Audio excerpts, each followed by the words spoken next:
movie theater experience of that first time you saw it. That guy's fucking teeth is gross. Look how yellow his teeth are. Ew. I don't need your nasty breath on me. That's why I pushed you off, even though you didn't even get to see it. I'm pretty sure he just slips off and like she tries to catch him, or maybe he gets shot or something like that. I think there's some guy over there, but I don't really remember this cutscene. I don't really give a shit. But yeah, that's just my recommendation for movie theaters to do. I always kind of like wanted to do that, like own a movie theater and then just like, you know, play the new movies, of course, because you have to have that, but then just have like a theater or two, like just like reserved in the back that always play like old movies, like not even like old movies, just like classic movies. Like you can play like a movie that came out like in the 90s, like play like The Matrix or like Terminator 2 or something like that, because then like there's a lot of people who are like, oh, I was only like 5 years old or something like that when The Matrix came out, so obviously I would love to go see that in the theaters. Or like Terminator 2 came out the year I was fucking born, so like obviously I didn't get to see that in theaters, but I would love to see that movie in theaters, because then it's just, you get the movie theater experience, and that's just kind of better than watching a movie at home. I mean, even though I like to watch movies at home, because you kind of get to get, like, go on your own pace, you can pause the movie whenever you need to go to the bathroom. Like, Jesus, why is my game keep lagging like this? It's just retarded.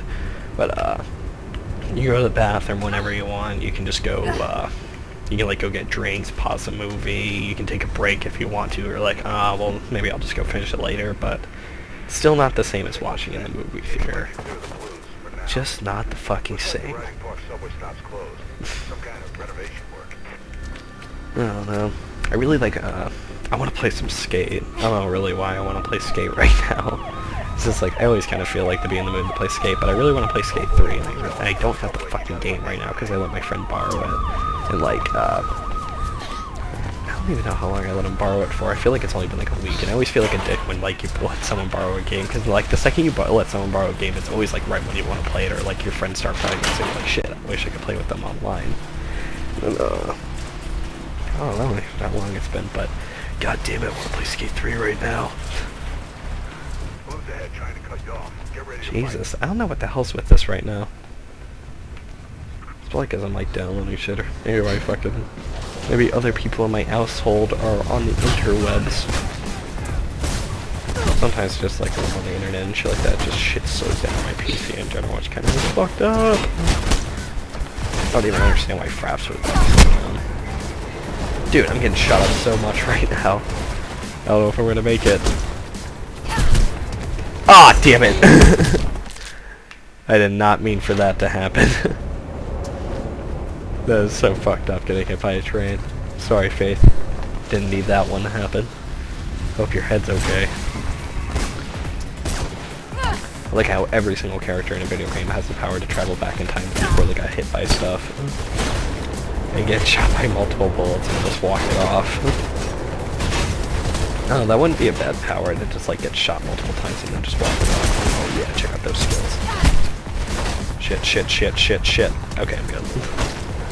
I always get freaked out walking on this, like the fucking tracks, obviously. But, woo. But, yeah, I'm excited to play The Walking Dead tonight, too. I'm gonna make some gameplay commentary of that. Shit, I didn't think I was gonna make that. I was checking out some like reviews of it and shit like that. Like I watched a review of it on Game Trailers and got like an 8.2, I believe, which is pretty good on Game Trailers. I don't think I've ever really seen them give a game a 10 out of 10. But I really like Game Trailers. I really trust them. Whoa, what the fuck? I really trust them as a review site. They're pretty fair on their like reviews. I don't really see like any bias in it or anything. Or like IGN, I feel like, well, and I don't feel like they're biased or anything like that. I just don't really like their reviews that much. I don't really like listening to IGN. You know, like probably people think I'm a fucking idiot, but I don't know why. It's just something about IGN I don't really like. But might just have to do with their top 10 list. I remember when Grand Theft Auto 4 came out, they gave it a 10 out of 10. I just kind of thought that was weird. I mean, even though like I think it's a really good game, I just don't think it's worthy of a 10 out of 10. But this is kind of look at that. But I don't know. I find it really hard to give any game a 10 out of 10. I'm trying to think of even a game I would give a game a 10 out of 10, because it a game I would give 10 out of 10. I'm trying to think of a game I would give a 10 out of 10, because then I really just can't. because it's always hard to I don't really obviously I'm not a real reviewer or anything like that, but I always try to think if I was what I would give the game on a score basis. But I always find it really weird to give a game a 10 out of 10. I mean, I'm not saying it's bad for anybody else to give a game a 10 out of 10. It's just I always feel like there's something that the developers could have improved on to make the game a little bit better just in the end. I mean, that's just my personal opinion. Just with any game in general, no matter what. Especially with a lot of other games, because but Grand Theft Auto 4, I would definitely say, is one of the games I think deserves a closest to a 10 out of 10 as possible, because then there's very few things I think they could have done to make the game a little bit better. But they fixed a little bit of that with DLC packs with the parachute and shit like that, because I thought it was kind of stupid that they didn't have that in. But I still feel like in the end they still could have made the game a little bit better in some ways. I mean, I'm trying to think of ways that they could right now. I mean, I'm not playing the game, so I can't really say anything. If I was playing the game right now, I could probably throw off some things I could say that they could have made a little bit better, but I don't know. I'm just trying to think of the game I would even give a 10 out of 10. I feel like Uncharted 2 I would definitely give a really high score, equivalent probably to Grand Theft Auto 4. Oh shit! But wow. Oh shit, I don't think I'm gonna make this. Nope. God. Okay.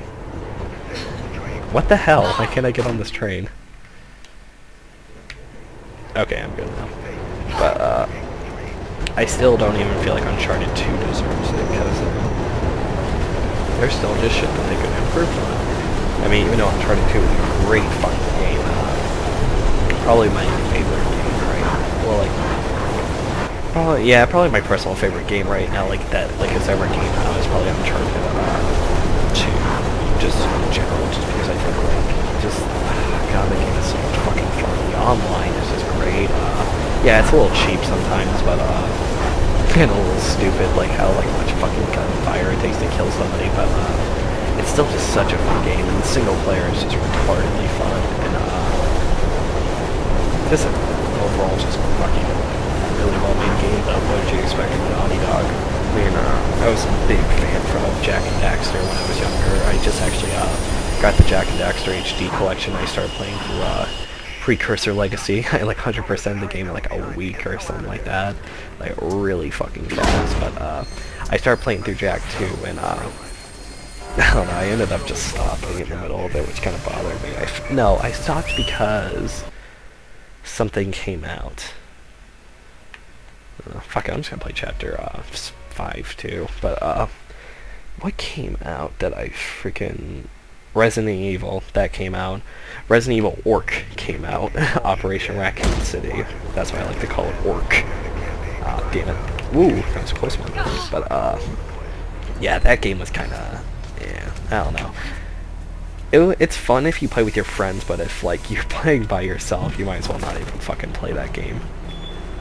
Damn, jumping up on trucks. But yeah, Resident Evil Orc is pretty much virtually unplayable by yourself, and then when you're playing with people, it's actually pretty fun. But the campaign is really short. The ending is one of the dumbest fucking things I've ever seen. It's probably one of the weakest endings I've probably ever seen in a video game. It's just it wasn't the fact that the ending wasn't good or anything. Well, no, it wasn't actually very good at all, because everyone already predicted it. But it was cool because they gave you this two-choice thing at the very end. It was because you're playing with 4 people the entire time, and then at the end it does this whole double dragon thing where because remember at the end of Double Dragon you're it's you and your brother, and you gotta fight to go rescue the chick, and then at the end when you get to her, you and your brother gotta fight over her, and then Jesus, I don't know, there's trains coming. Yep, I'm good. But you have to fight over her, and whoever wins, obviously, they get her, and it's they do the same thing in Castle Crashers too. It's for the princess and everything like that, but that's just one-on-one. But when you do it in Resident Evil Operation Raccoon City, you can decide whether or not you want to kill Leon Kennedy or if you want to help him. And then if you if you decide you want to help him, you end up on his side, and then if you decide you want to kill him, then you end up on the other side. But it sucks because he's a hero. If you haven't played Raccoon City, there's pretty much this game mode called Heroes Mode, which is you play online just simple deathmatch, but well, team deathmatch, but there's 4 against 4, obviously, in the regular game. But when you're on the Heroes, you just play as like main characters of the Resident Evil series. Because when you play through Operation Raccoon City, you play as this like minor umbrella corporation like squad-based team. I don't even remember like half the people's names because we didn't pay attention to the story at all, or really like I didn't really play much Resident Evil like when I was younger, so I don't know much about the Resident Evil story. So don't get like hate on me for that. But when you play Heroes mode, you can play as like Leon Kennedy, like Claire Redfield, Jill Valentine, and like Carlos. And then when you're playing on the villain side, you get to play as like what the hell's her name? I feel like it's Rebecca. I don't think it's Rebecca, but something Wong, the Asian chick who Leon Kennedy falls in love with. Rebecca Wong, I think that's what it is. I don't think that's what it is, but I feel like that's wrong.